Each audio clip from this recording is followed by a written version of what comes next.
Time for your fan weather forecast brought to you by Utke Heating and Cooling. Right now, 62 degrees, cloudy skies in Hales Corners. No rain in sight, which is a beautiful thing. Low tonight of 55.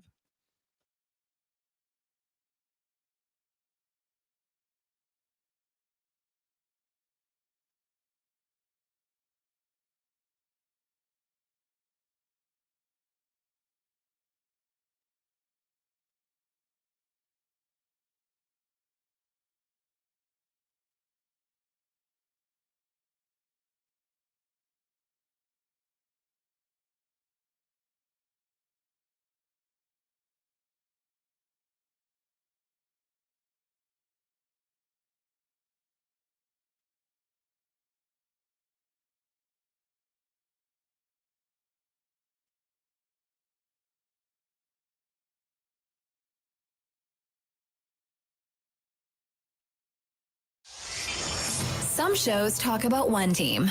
Other shows barely talk sports. This show will talk Packers, Brewers, and Bucks every day. It's Wisconsin Sports Daily with Steve Sparky Fifer, served up by Wendy's on the Wisconsin Sports Radio Network. Download the Wendy's app today.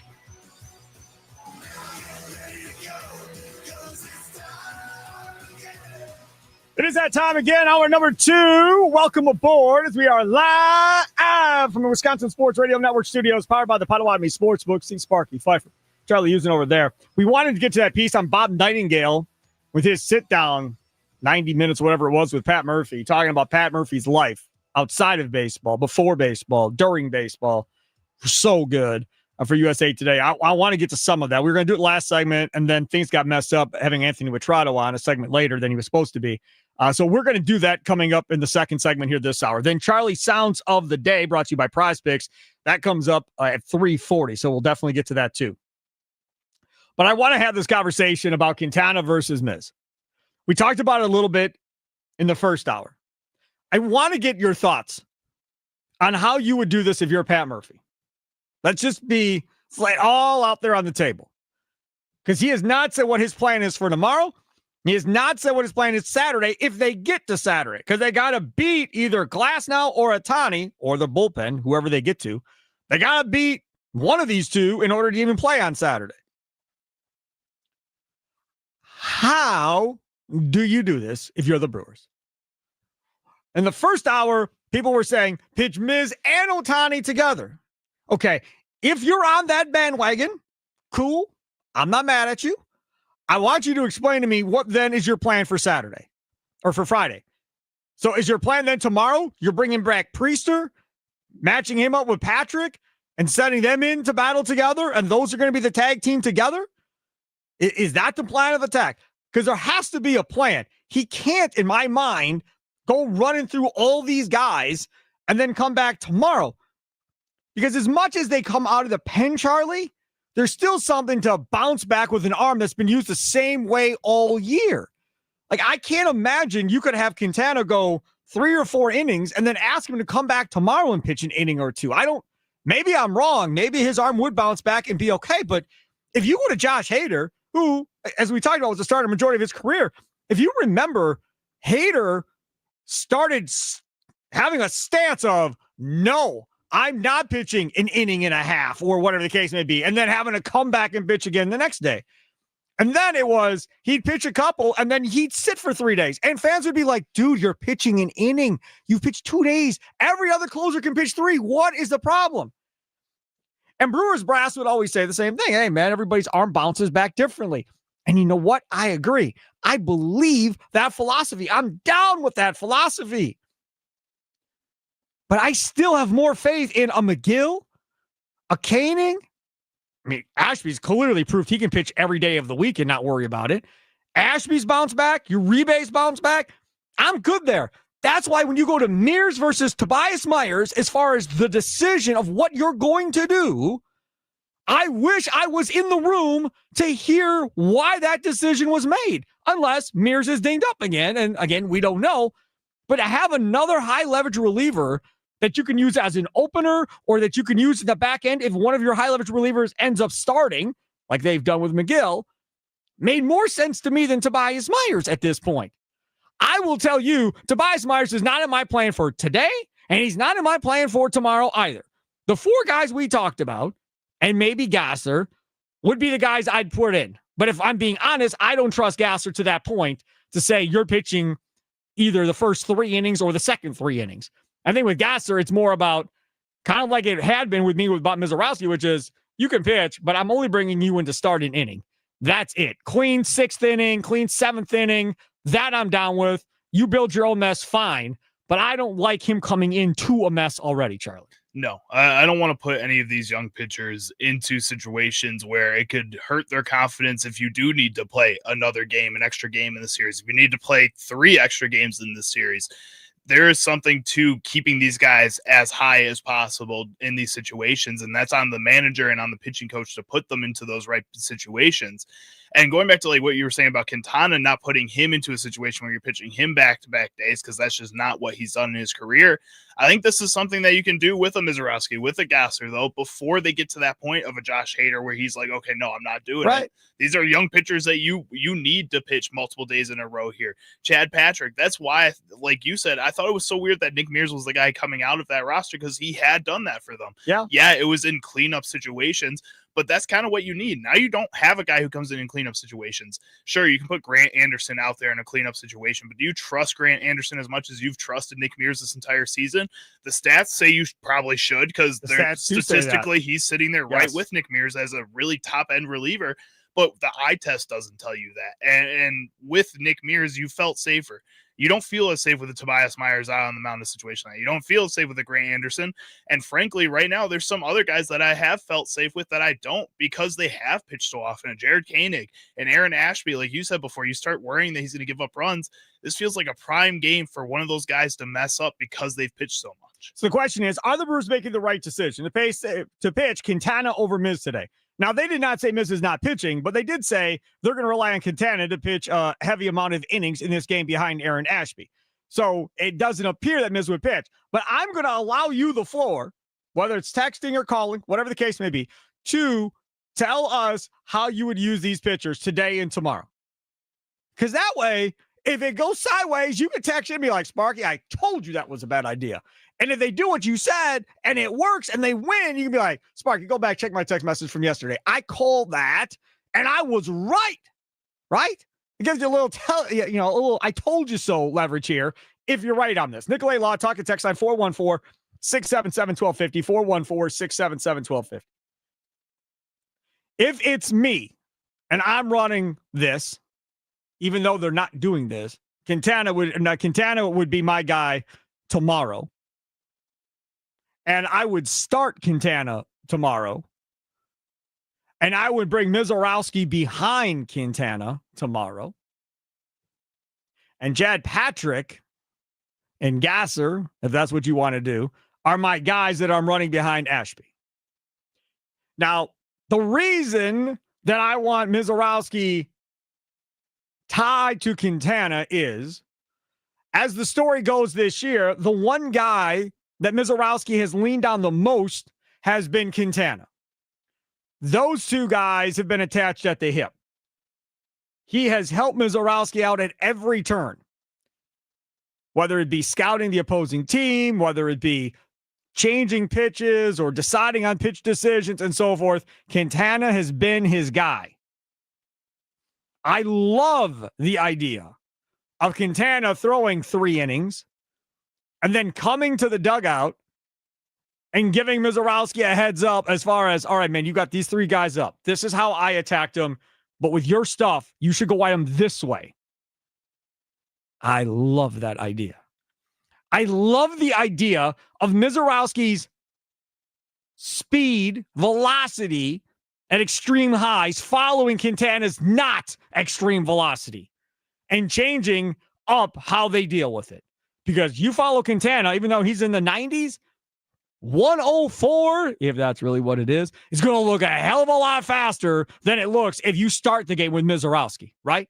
So Quintana starts, Mizorowski's behind him, let's roll.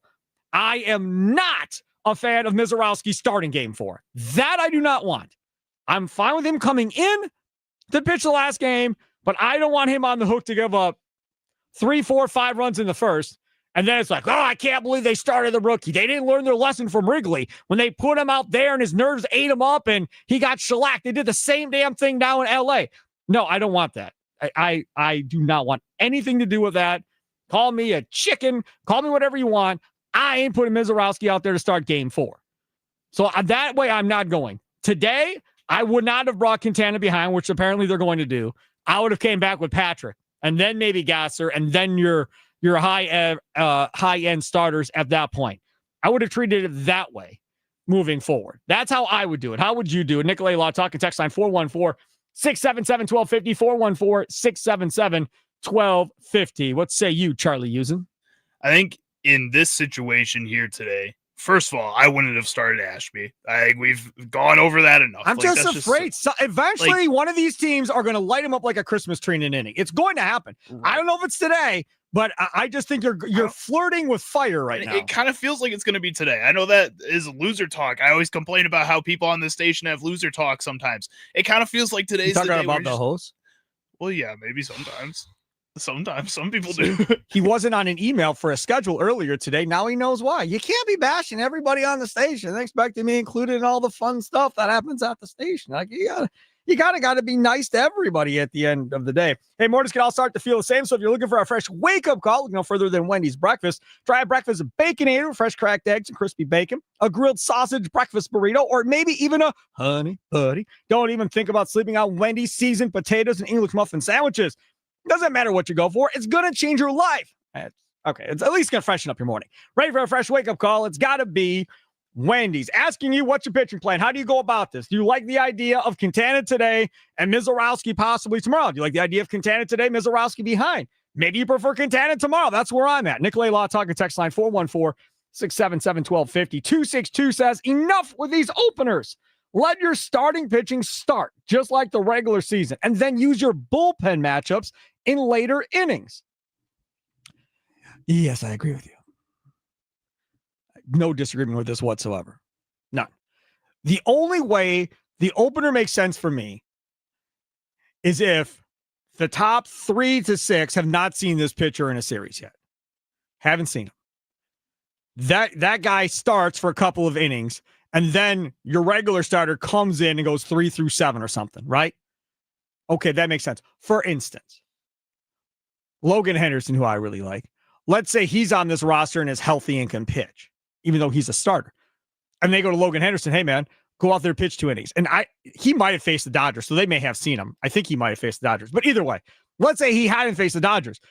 Logan Henderson goes out there, pitches the first 2 innings, gets up zeros. Then you go to Quintana after that and let Quintana come behind him to face these guys. And he buys you essentially 2 innings. That's what I think you want for an opener. It's how far in do you want them to buy you time before a starter comes in that's faced this lineup prior? I think that's all what part of it is. Let's go to Q, north side of Milwaukee. You're next on Wisconsin Sports Daily, served up by Wendy's on the Wisconsin Sports Radio Network. What's up, Q? Hey, Sparky. I just want, so what do you think the odds are of the Brewers winning this series? Slim. So, like, why are you trying to do a run-of-the-mill? Like, why are you scared to start the Miz? Like, to me, he's one of the only guys on this roster that has a chance of, like, pitching between 5 and 6 innings if he started a game. This is the thing, Q. This is the thing. Again, you can call me a baby, you can call me soft, do whatever you want to do. I worry about the mental side of things when you're talking about super young pitchers. I saw Rick Ankiel's career ruined because of a bad postseason. I do not want to put that kid in that situation with everything on it. And then if it goes sideways, everybody goes crazy on him. Like, I have no interest in that whatsoever. Now, could it happen in the middle of a game? Absolutely, it could. But there's something different than coming out of the bullpen in the middle of the game versus starting the game, crowd going nuts, all eyes on you, now let's go. He has shown the ability, outside of that one game in Wrigley, to be clutch, to be that guy when they need him to be that guy. Yes, I agree. I just don't like it from the mental side of things if things go sideways. So do you think our entire franchise rides on his success and failure? I think the entire franchise's future with this rotation relies on him being that stud ace. Yes, I do. They don't have another guy that can be that Ohtani-like one in this rotation as we sit here today. They got a bunch of guys that can be 2s and 3s maybe, but they don't have that frontline dominant ace-type pitcher. He is the guy that you have that has to work. But, like, to me, you're never afraid to, like, let Tommy or CU host a show and fill in. Like, you let the young guys sink or fail. And you've got exactly the young talent. Thing. You've got the young talent, and they always thrive. But listen, that's not exactly the same thing. Do you want me to tell you why? If Tommy fills in and he sucks, what happens? People turn off the radio and go on with their day. No big deal, right? A couple people maybe tweet in and be like, you're horrible. Why do they let you on the radio? Maybe 1 or 2. Maybe that's it.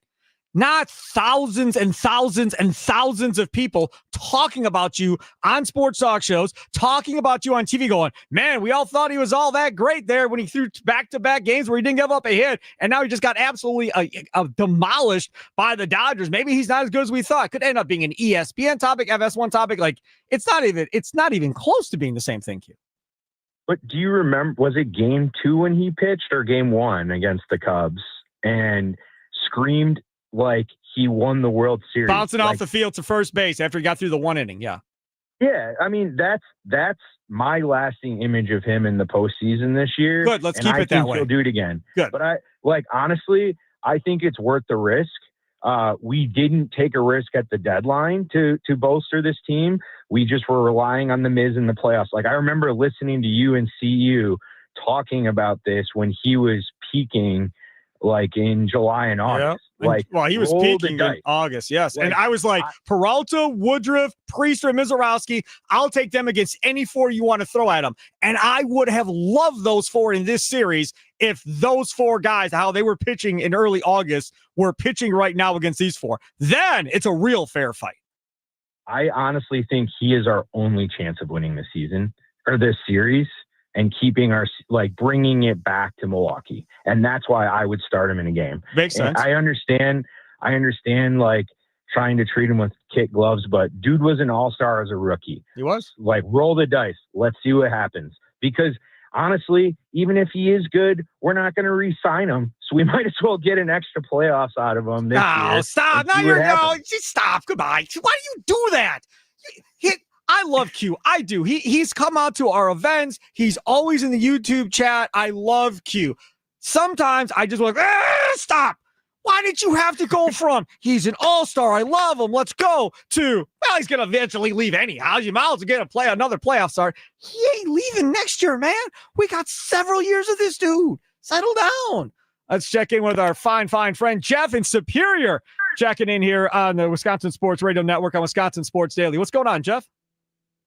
Yeah, I got to admit, thanks for letting me call in. I got to admit, I kind of agree with the last caller, and I hear what you're saying. But I remember watching a hockey game once, and there was like a shot on goal or, a period where the coach said to the players, who wants it? And one player said, I do. And he went and he scored and he won the game. Awesome. What's wrong with asking the pitchers, who wants this? Who wants it? I don't have a problem with doing it that way whatsoever. None. And you know what? You can pertain that to pretty much any sport, right? End of a basketball game. Who wants this last shot? Not everybody's going to want it. Same thing with a baseball game. Who wants to pitch? Who wants to come in here with the bases loaded and get us out of it? Not everybody has that mentality. Jeff in Superior checking in. Jeff, thanks. Don't be a stranger. I think Mizorowski would raise his hand and be like, hell yeah, I'll go. I don't think there's any doubt in my mind. Mizorowski, if we're being honest, probably confidence level is about as high as anybody on that team right now as we sit after his last outing. Don't you think? Don't you think he's feeling really good right now about himself? I think even after his bad outings, his confidence level was still higher than most people on that team. I think the problem with that, though, is in a situation like this where you have such a wide group of players who can all make a difference, I think they all probably feel like they can come in and be the star of the series. You're going to have a lot of guys raise their hands. I think Trevor McGill would raise his hand and say, you know what, I could come in and pitch 2 innings and start a game here and figure something out. I think Abner Uribe would have the confidence to do that. I think Aaron Ashby would raise his hand. I think that's part of the reason he's allowed to just go back out here. Which hand? The one that he's pitching with or the other one? Both. I think the one he's pitching with, he probably can't raise at this point. So we'll have to raise the other one because his arm is killing him probably right now. And now he's got to go start today. Hey, my eyes suck. Kenny Mack on the YouTube dugout chat just put up like 10 things all at once, and all I see is my name up there with laughing emojis. So what's going on? Sparky's scared to take that risk. Yes. You take that risk if you don't know what might happen. Just try it.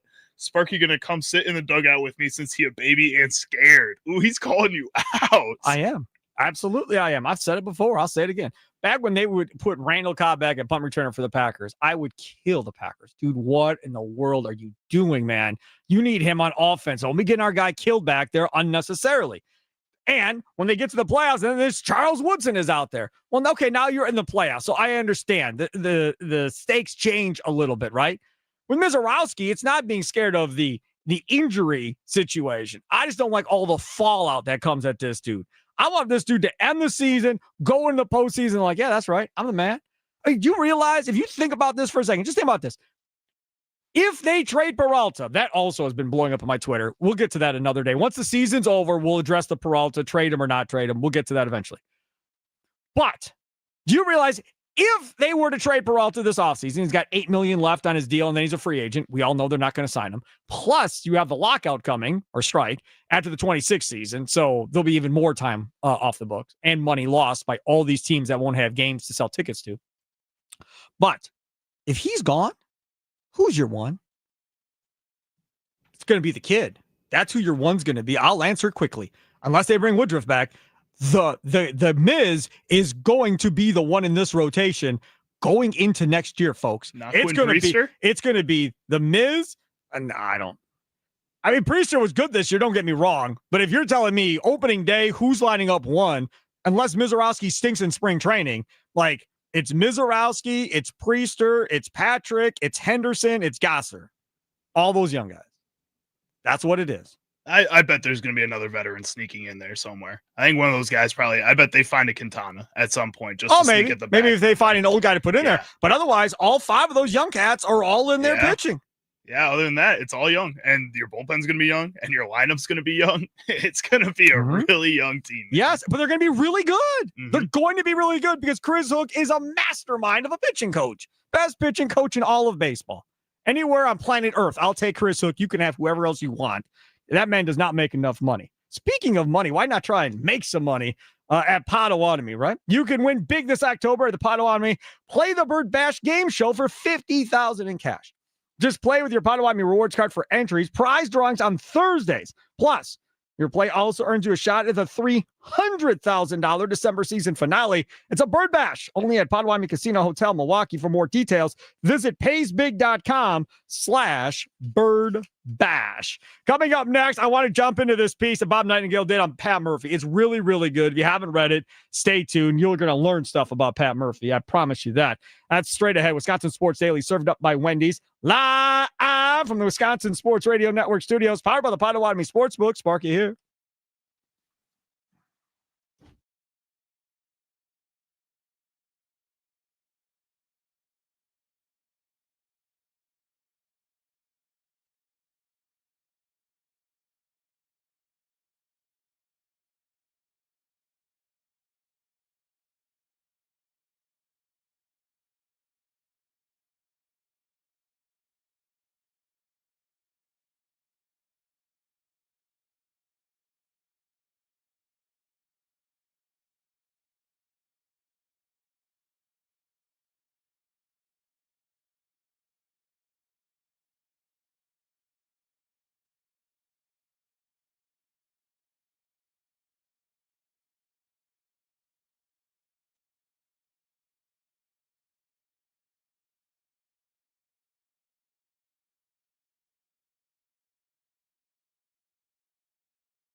Welcome back. Wisconsin Sports Daily, served up by Wendy's.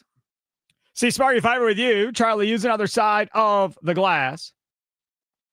If you love Wendy's classic chocolate vanilla frosty flavors, there's some big news. They're all new Frosty Swirls and now Frosty Fusions. Same creamy treat you've always loved. Now they flavor refresh. So what are these new flavors? Okay, well, we got the Frosty Swirls, strawberry, brownie batter, caramel, and the Frosty Fusions, Oreo brownie, caramel crunch, and Pop-Tart strawberry. So clock in for sweet treat time with Wendy's. All new Frosty flavors. A refresh on a classic. It's got to be Wendy's. If you are a chocoholic like me, at Frosty Fusion, you get the brownie batter swirl. You get the Oreo brownie fusion part of this. So you get chocolate ice cream, the brownie batter swirl, and then the fusion, they throw pieces of Oreo into it. And it is absolutely delicious. Then if you're weird and don't like all that chocolate, then you have the Charlie fusion that he likes. That's Go ahead. rude. Yeah, I'm sorry. First of all, it's delicious. That's rude. He says I was born in 1642, but I'm rude for saying you're weird if you don't like That's chocolate. crazy that you remember the exact day because I say a different year every time. Every time it stabs me in the heart and you just keep saying stuff like that. It's fine though. Keep moving. But the mini strawberry Pop-Tarts, they got those. They toss that in there to make a strawberry Pop-Tart one. I do it with vanilla base. It is phenomenal. Tastes like a strawberry shortcake. It is the best by far. So there you go. You can roll Charlie's, mine, or make up your own. If you like caramel and toffee, like that caramel crunch fusion is amazing. I've had that one with the chocolate base. If you haven't figured out, I always go with the chocolate base one way or the other. So that is also very good. Always ask for extra swirl though. Always ask for it and you'll get it. All right. Back to the phones we go. Let's go to Nicolay Law Talk and text line 414-677-1250, 414-677-1250. KJ in West Allis, Wisconsin. What's going on, KJ? Hey, how you doing, Sparky? Thanks for taking my call. You bet. You know, I just want to ask you one question, Sparky. I'm here. Do you think that the Brewers will win the next 4 out of 5 games? No. Okay. All right. Then why not start Miz?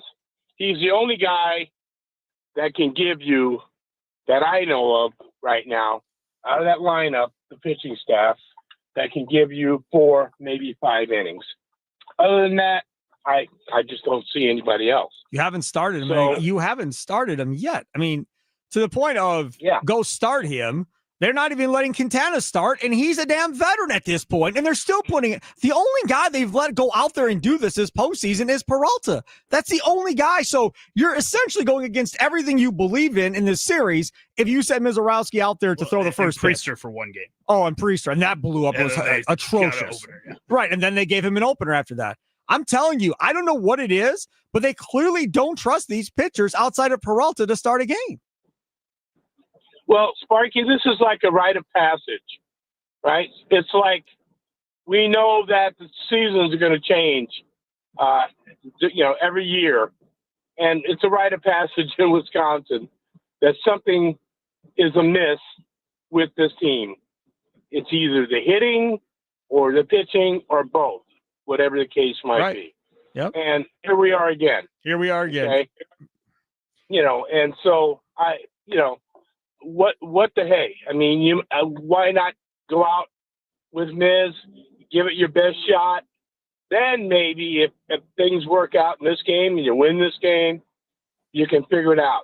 I for the life of me, really don't understand why they didn't go with the regular rotation. The same way that they started fiddling around with the starting batting order and players out there. Correct. I just don't get it. Smarter than the guy in the room. That's the philosophy that I believe they have sometimes. And sometimes it works, and other times it gets them in trouble by being trying to outsmart everybody. Thanks for the call. KJ, again, joining us down the Nicolay Law Talk text line. All right, I want to get to this piece that Bob Nightingale did from the USA Today. I understand some of y'all don't like Nightingale. I like Bob. I like John Heyman. I like all these guys. They've always been good to me. Rosenthal's always been good to me. I got no beef with any of these guys. I know some of y'all get mad because, he's not always right or whatever. This here, regardless if you like him or not, I'm telling you, this is a great piece. It's a great piece. Charlie will tell you it's a great piece. And that's exactly what it is at this point. Now, where do we want to start? I know where I want to start. I would like to start after the Brewers knocked off the Cubs, because this here is absolutely amazing. This is absolutely amazing. Murphy, whose team just got done celebrating their emotional National League Division Series victory over their rivals Chicago Cubs, waving the white L flag during their team picture to mock the Cubs, still smells the stench of champagne in the hallway. Now, that's cool and all of that. But do you know what this team was doing? They're partying in their clubhouse to God knows what time. And what were they playing, Charlie? They were playing Go Cubs Go, Sparky. Oh, That is no! what they were playing, yes. You're kidding! No, I'm not kidding. That is what it says here in this article. Oh! Yep. Mm-hmm. He said at least 3 times they played Go Cubs Go They were all singing. in the clubhouse. Don't let our guy David Hall find out about that in Chicago. Classless claims will be spewed out of his mouth at the score in Chicago. That's amazing. See, I really underestimated this group. I really did, man. I didn't think they had it like that for that team. I didn't think they were involved in the rivalry like a lot of fans were. I didn't see that coming. When I read that, I mean, how come the L flag kind of is like, screw you, here we go, this is fun. But then telling everybody you were playing Go Cubs Go and letting everybody in the free world know it, reading this Nightingale article, my goodness. Yeah, there's beef there. Oh, there's a lot of beef. When we were just talking about the flag, I was saying that it's like 75% the Brewers saying screw you to, the media and stuff. Don't you remember? Oh, I think it was in Chicago. They're like, there's no way Pat Murphy knew about that. He's friends with counsel. He couldn't have known that they were doing it, so I'm not going to put it on Pat. Well, hey, Pat's telling you that he was partying to that song in their clubhouse, so you need to stop. And he was okay with it. He was probably singing along right with them. I mean, again, I thought it was more the Brewers saying screw you to the media, to the people that all said the Cubs were going to be the best team in the division stuff. No. And now this is completely flipped. I think it was like 25% that, yes, and 75% they hate the Cubs, which is done. awesome. Yes. I love that. I love it too. I love it from either side. If you're a Cubs fan, screw you, let's go, right? Just like Ben Johnson talking about how he enjoyed beating Matt LaFleur at his opening press conference. And I was just besides myself with that one. Now, they're playing Go Cubs Go. They're celebrating, they're dancing. In that article, as you read further down, you find out, because as always, Murphy telling everybody how much Craig loves Milwaukee, blah, blah, blah. Counsel, the trader, is standing outside the clubhouse door as the celebration is going on to give Murphy a hug and give his one kid a hug and congratulate him and wish him well going further into the postseason. Gotta tell you something. What's that? If it was you and me, I ain't standing outside your clubhouse door giving you a hug saying, you can go on. Congratulations. I'm getting in the plane or in my car and getting the hell out of Dodge. Text me a week later. We'll talk in the off season when this whole thing is Give done. me a call when my team's out I of ain't playoffs. trying to walk over there and do that, man. Like, if I was a Cubs fan, I would be like, you were doing what?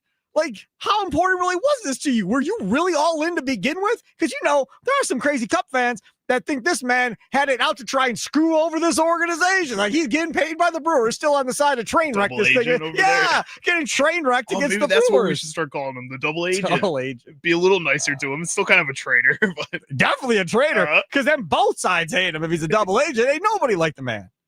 Crazy. So anyways, so in this piece from Bob Nightingale, it gets into the idea, something that I did not know, that in the celebration, he didn't have a single drink, not even a sip of the Corbel champagne or Budweiser, avoiding all temptations of alcohol. When I used to drink, Murphy says, I'm not going to say what he said. Bad things happen, right? Fighting, other things. Murphy doesn't laugh, doesn't even smile at facts or facts. Drinking is everywhere in this game, but I can't. I watched the disease kill my dad. I watched it kill former Oakland A's all-star pitcher Bobby Welch. It's just too personal. I don't care if people drink and laugh at me for a while, but I can go out and hang with you and you'll think I'm drinking, says Pat Murphy. Amen. Bow down. Because that is super tough when you are in that setting to avoid that stuff and still come out on the other end and go, nope, didn't have anything. Not going to do it.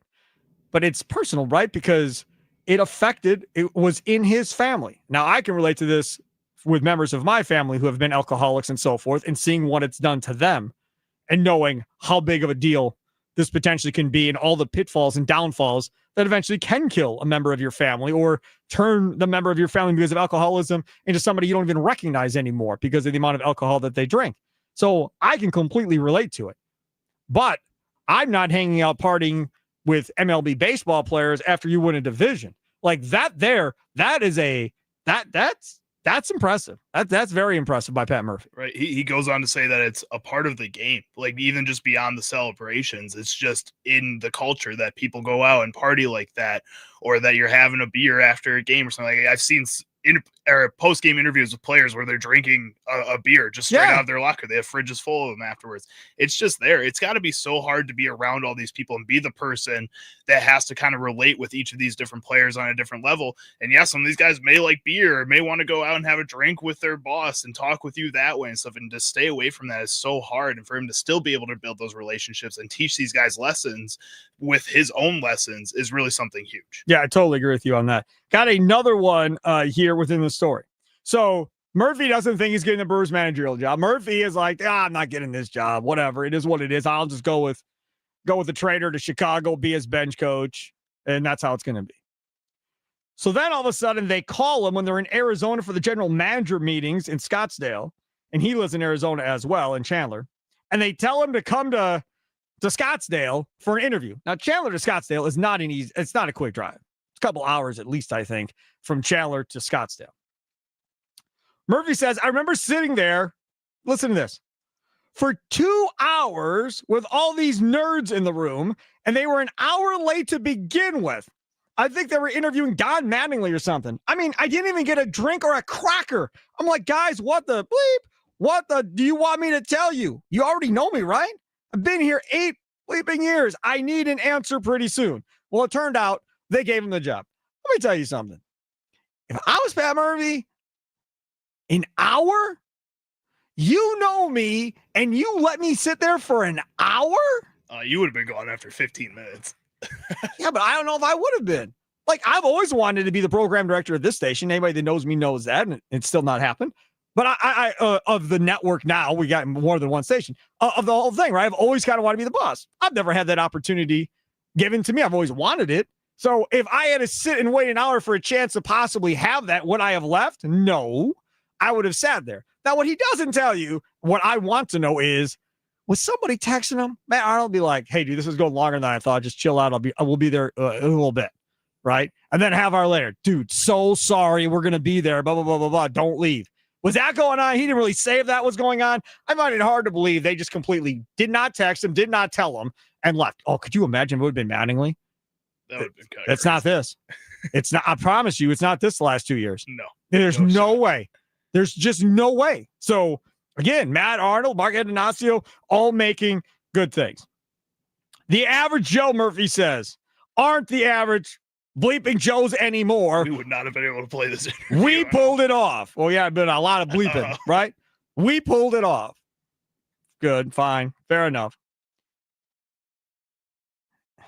Murphy says about that Go Cubs Go song, the song can get so damn annoying, especially playing them 13 times a year. It was just a great night. I've had some great moments in uniform, but that night might have been the biggest one considering the rivalry and having my 3 boys there. I wish my daughter was here because that would have made it a perfect fit. His daughter is married to, of course, Pedro Alvarez, who used to play with the Pirates. She claims she's coming if they make it to the World Series. I think as you read this article, you find out his relationship with Andrew Freeman, who's the Dodgers president of baseball operations. And he texted Freeman and said he pleaded with him to have his Dodger players use gloves on their opposite hands during the series to even things out, or he'd have to make up a concoction to blackmail him. Freeman said, I usually don't laugh out loud when I get something funny in a text message, but with Patty, that's what I call him, I'd say 80% of the time I do. In 23, he texted Freeman in December of 23. Andy, look at you grinding deep in the weeds to find those hidden gems. Otani, Yamamoto, similar to us with signing Colin Ray and Joe Ross. I also need to apologize for announcing Haas on the same day as Otani. There's so much more in this article. He interviewed him for 90 minutes. But that's some of the highlights. That's some of the good stuff that Bob Nightingale got out of Pat Murphy. And by the time you're done reading that, you're going to fall in love more with Pat Murphy if you haven't already fallen in love with Pat Murphy as the manager of the Milwaukee Brewers. And not only the manager of the Milwaukee Brewers, but the dude himself and what appears to make him tick and so forth. And in the piece, he talks about that it's all about baseball, his job, and his kids. Those are the two things that make him tick. Baseball and his kids. That's all he cares about. Everything else, whatever. But those are the two things. And that's pretty good stuff. No doubt about that. Coming up next, Charlie Sounds of the Day, brought to you by Prize Picks. That's Wisconsin Sports Daily, served up by Wendy's, live from the Wisconsin Sports Radio Network studios, powered by the Potawatomi Sportsbook. Sparky here.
Welcome in. It's Wisconsin Sports Daily, served up by Wendy's, live. Wisconsin Sports Radio Network studios. How are y'all on a Thursday? About an hour and 15 minutes or so from first pitch in LA. Coming up in about 10, 12 minutes, you'll have the leadoff show powered by the Potawatomi Sports Book here on the network with our guy Tommy Wirtz. We go over the starting lineups. We get you some sound from earlier in the day. Pat Murphy talked and some other people talked before the game today. So all of that, you'll get to hear that coming up from 4 until 5. Then maybe you're going to have the Brewers game on TV and still have the Wisconsin Sports Radio Network turned up on the radio or got listening that way. Tommy Wirtz stays on 5 to 6 with the Wisconsin Sports Wrap-Up Show going over all the cool things that happened earlier today on the Wisconsin Sports Radio Network. So keep it tuned to the station you're listening to right now. All right, we got to get to Charlie's segment. What sound clips will Chicago Charlie pick today for Sparky? Will Sparky become enraged? Will laughter ensue?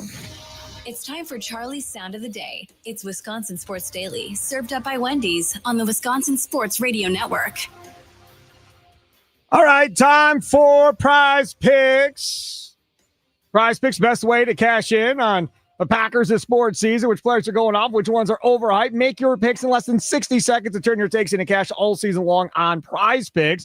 Daily fantasy, right? All you're doing is picking more or less on 2-player stat projections at least. You can go 3 players, 4 players, 5 players. You can stack, which means you can have the same player matched up over up to 3 different stat categories. So you can go Giannis, let's say, if you want to go basketball with rebounds, blocks, and points or something. Plus, they have special max discount promotions all the time. Live on the board right now for the Golden State LA game on October 21st. Steph Curry discounted to only needing to go for more than a half a point.